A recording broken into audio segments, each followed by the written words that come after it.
आज आपका 8 का भाग 7 और टॉपिक आपका आंकड़े किसे कहते हैं।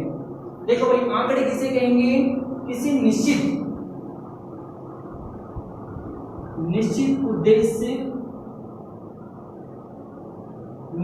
उद्देश्य के तथ्यों को संकलित करना। टॉपिक आपका आंकड़े। आंकड़े क्या होते हैं? आंकड़े होते हैं किसी निश्चित उद्देश्य के तथ्यों को। जैसे आपके पास कुछ निश्चित संख्या आ गई, जैसे एक पासा आ गया, तो पासे में आपको पता है फिक्स वैल्यू होती है कि उसमें 1 से लेकर 6 तक टर्म होती है। अब आपके 1 भी आ सकता है, 2 भी आ सकता है, 3 भी आ सकता है, 4 भी आ सकता है, ठीक है ना भाई। और इसी प्रकार आपके आता है सिक्के में। आप सिक्के को कई बार बॉन्ड करते हैं, उछालते हैं उसको, तो उसमें दो प्रकार की संभावनाएं घटने की संभावना होती है। फर्स्ट आपकी चित्त आने की, हेड आने की, और सेकंड आपका टेल आने की, यानी कि चित्त आने की। चित्त और पट दो ही उसमें कंडीशन होगी, तो फर्स्ट और सेकंड में। इसी प्रकार आपने देखा है कि ताश की गड्डियों को यादृच्छिक रूप से एक पत्ता निकाला जाता है, या उसमें से यादृच्छिक रूप से लाल कलर का पत्ता निकाला जाता है। ये सारी जो घटनाएं घटित होती हैं, इन सारे तथ्यों को एक निश्चित तथ्यों के रूप में संकलित किया जाता है, तो उन्हें क्या कहते हैं भाई? आंकड़े कहते हैं। अब फर्स्ट टॉपिक आपका आता है इसमें कि प्राथमिक आंकड़े किसे कहते हैं। प्राथमिक आंकड़े किसे कहते हैं? प्राथमिक आंकड़े कहते हैं किसी प्रेक्षित द्वारा, प्रेक्षण में जो आंकड़े यूज किए जाते हैं, प्रेक्षित द्वारा या प्रेक्षण द्वारा प्रेक्षित आंकड़े, प्रेक्षित आंकड़ों का संकलन, इसको क्या कहेंगे भाई? प्राथमिक आंकड़े कहेंगे। प्रेक्षण जैसे मैं हुआ तो मेरे पास काफी सारे एक्सपेरिमेंट है, अनुकूल घटनाएं हैं, संभावित घटनाएं हैं, उनको मैं एकत्रित करूंगा, संकलन करूंगा, तो वो क्या कहलाएंगे? आपके प्राथमिक आंकड़े कहलाएंगे। सेकंड आपका आता है कि द्वितीयक आंकड़े किसे कहते हैं। दो प्रकार के होते हैं, प्राथमिक और द्वितीयक। तो द्वितीयक प्रकार के आंकड़े किसे कहते हैं? द्वितीयक प्रकार के आंकड़े कहते हैं प्राथमिक आंकड़ों को संकलन करके प्रकाशित या अप्रकाशित किया जाता है। यानी कि प्राथमिक आंकड़े जो होते हैं आपके, प्राथमिक आंकड़ों का संकलन प्रकाशित या अप्रकाशित, प्रकाशित या अप्रकाशित किया जाता है। प्रकाशित का मतलब उनको शो करना, और अप्रकाशित का मतलब उनको शो नहीं करना।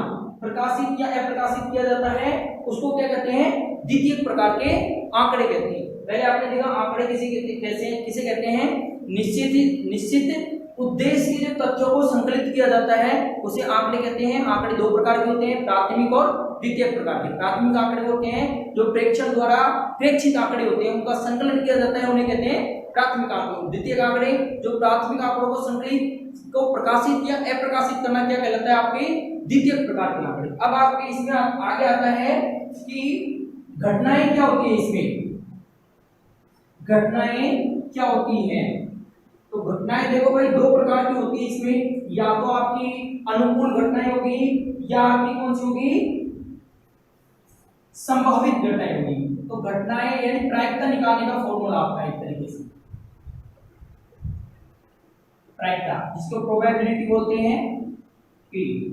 इसकी सूत्र होता है भाई अनुकूल परिणामों का योग या घटना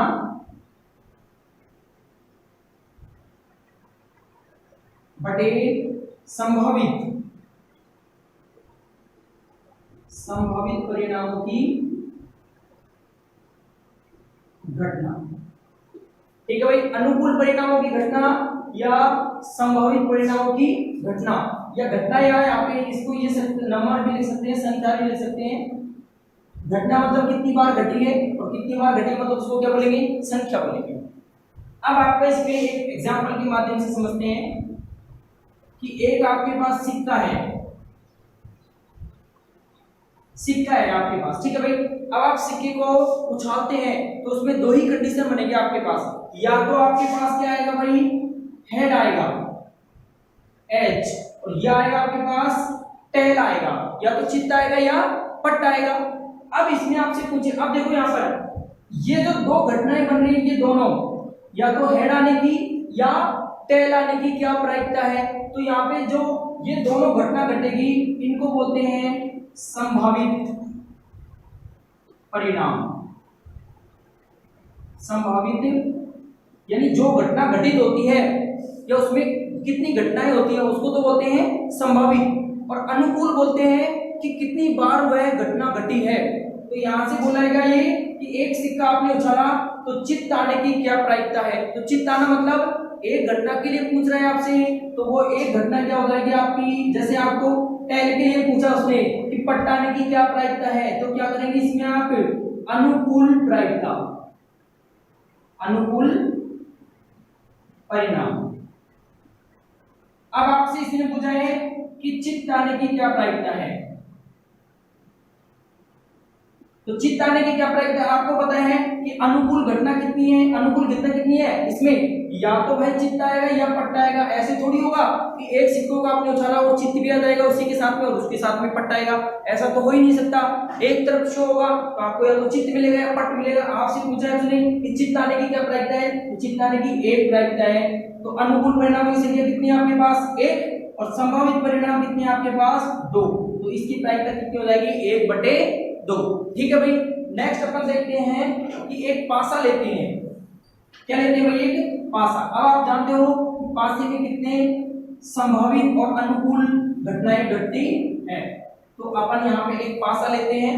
अपन जानते हैं पासे में कितनी संख्या होती है, 6 संख्या होती है पासे में। तो यहाँ पे अपन इसको मझले कोष्ठक में लिखते हैं हमेशा 1 2 3 4 5 और 6। ये आपके पासे में घटित होने वाली घटनाएं है। या तो भाई एक पासे में एक आएगा, एक बार काउंट किया उसको, एक बार आएगा, 2 आएगा, 5 आएगा, 6 आएगा, इस टाइप से। अब आपसे यहाँ पे ये पूछेगा कि इसमें जो कुल संभावित होने वाली घटनाएं हैं, कुल संभावित परिणाम कितने होंगे भाई इसमें, तो कितने परिणाम होंगे इसमें, कुल संभावित परिणाम 6। क्या होंगे भाई, 6। अब अनुकूल तो अपन वो क्वेश्चन देगा उसमें निकालेंगे कि अनुकूल कितने बनेंगे। तो पहला क्वेश्चन आपको दे दिया इसमें कि अभाज्य संख्या होने की क्या प्रायिकता है, अभाज्य संख्या होने की। तो अभाज्य संख्या अपन जानते हैं इसमें कौन कौन सी अभाज्य संख्या है, तो यहाँ पे देखो पहले कितनी है, एक को ले नहीं सकते क्योंकि एक अभाज्य संख्या नहीं है। सबसे छोटी जो अभाज्य संख्या होती है वो कितनी होती है, 2 होती है। तो यहाँ पे 2 लिखेंगे सबसे छोटी। तो उसके बाद अभाज्य संख्या उसके बाद कितनी है, 3 है, 4 है क्या, नहीं, 5 है क्या, तो 5 हो जाएगी। 6 और नहीं होगी क्योंकि 6 में 2 का चला जाएगा ना, और इसी 4 भी नहीं होगी, 6 भी नहीं होगी। अभाज्य संख्या क्या हुई, 2 3 और 5, ये 3 आपकी क्या हो गई अभाज्य संख्या। ये जो 3 आपको प्राप्त हुई है संख्या, इसको बोलेंगे अनुकूल परिणाम, अनुकूल परिणाम बोलेंगे इसको। ठीक है भाई। तो यहाँ पे आपका वही प्रोबेबिलिटी का फॉर्मूला लगाते हैं तो क्या निकलता है, आपके ऊपर आता है अनुकूल परिणामों की संख्या। अनुकूल परिणामों की संख्या कितनी है आपके पास, 3 बटे कुल संभावित परिणामों की संख्या। कुल संभावित पासे में कितनी संख्याएं होंगी आपको पता है, संभावित परिणाम कितने होंगे इसमें, 6। तो यहाँ पे 6 लिख देता हूँ, इसको काटेंगे तो 1/2।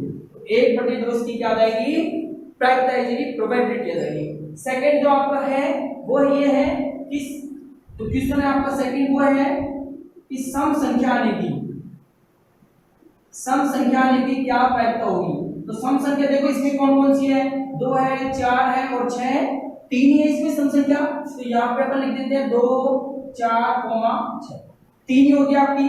अगर आप इसको, तो ये तीनों क्या हो जाएंगे इसकी अनुकूल परिणामों की संख्या। अनुकूल परिणाम हो जाएंगे, संभावित परिणाम आपको पता है ही, प्रोबेबिलिटी का सूत्र लगाएंगे, ऊपर 3, अनुकूल परिणाम कितने 3, संभावित परिणाम कितने 6, तो आंसर कितना आ जाएगा 1/2 आंसर आ जाएगा। इस टाइप से आपके 2 टाइप के क्वेश्चन होते हैं। नेक्स्ट टाइप का जो आपका क्वेश्चन आता है वो आपका पाई चार्ट के रूप में आता है। कि आपको उसका पाई चार्ट बनाना है। अब अपन जानते हैं कि एक सर्कल होता है, वृत्त होता है, उसके जो अंतःकोण का योग होगा वो कितना होता है 360 डिग्री होता है। कितना होता है भाई 360 डिग्री। अब अपन को एक शब्द दे दिया बैंक का नाम,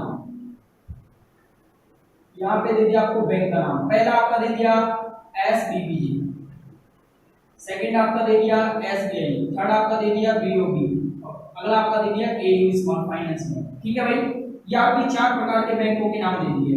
और यहाँ पे है आपके खोले गए खाते,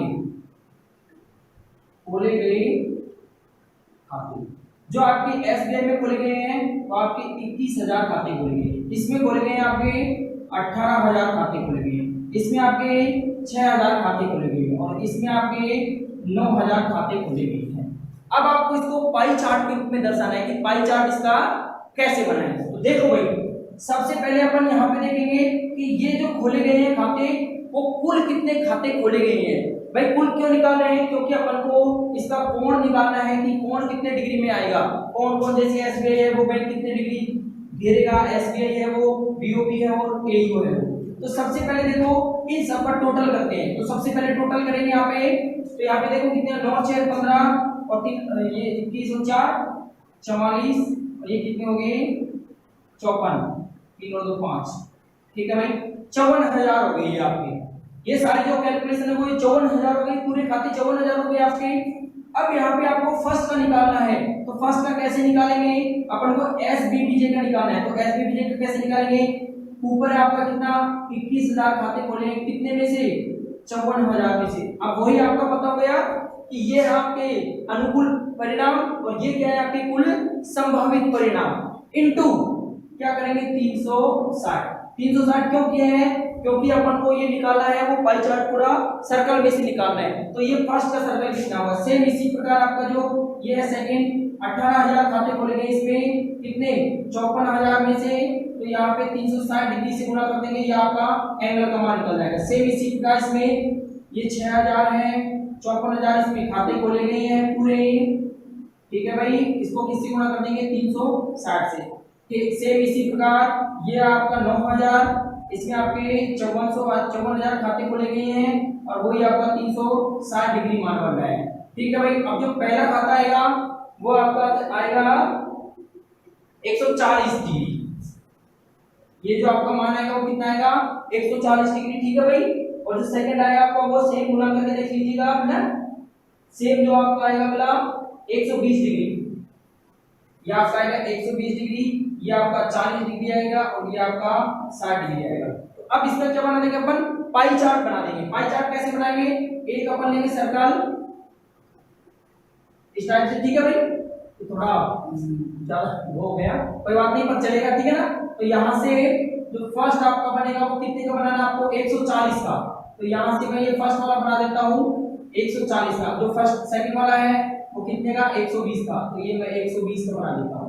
ये आपका SBBJ हो गया, जो कितना दिया हुआ है 140 डिग्री। सेकंड आपका है 120 डिग्री का, ये किसका नाम है SBI बैंक का। थर्ड है आपका वो कितना 40, वो 40 दिया हुआ है, तो 40 में यहाँ पे रख देता हूँ 40 डिग्री। 40 डिग्री कौन सा है BOB। ठीक है भाई, 40 डिग्री BOB है। और यहाँ पे 60 डिग्री है वो कौन सा है AU है, ये आपका AU है। और ये जो बचा हुआ है पूरा ये 140 डिग्री का, ये कौन सा है आपका SBI। इस टाइप में आपको पाई चार्ट के रूप में शो करना है। ठीक है, तो ये क्लास आपकी यही फिनिश होती है। आपको जो मैंने आज क्वेश्चन करवाए इस टाइप के, इन क्वेश्चनों को आपको रफ कॉपी में करके, ठीक है, और ऐसे क्वेश्चन आपकी बुक में से देखने हैं आपको। जो लास्ट क्वेश्चन वाली आपके वो राइट था, इसमें से कंप्लीट क्वेश्चन आपको आपकी रफ कॉपी में करके और लाने हैं। ठीक है भाई, और इनका जो भी क्वेश्चन आपको मैंने करवाए हैं उनको एक बार वापस घर पे जाके रिपीट करेंगे।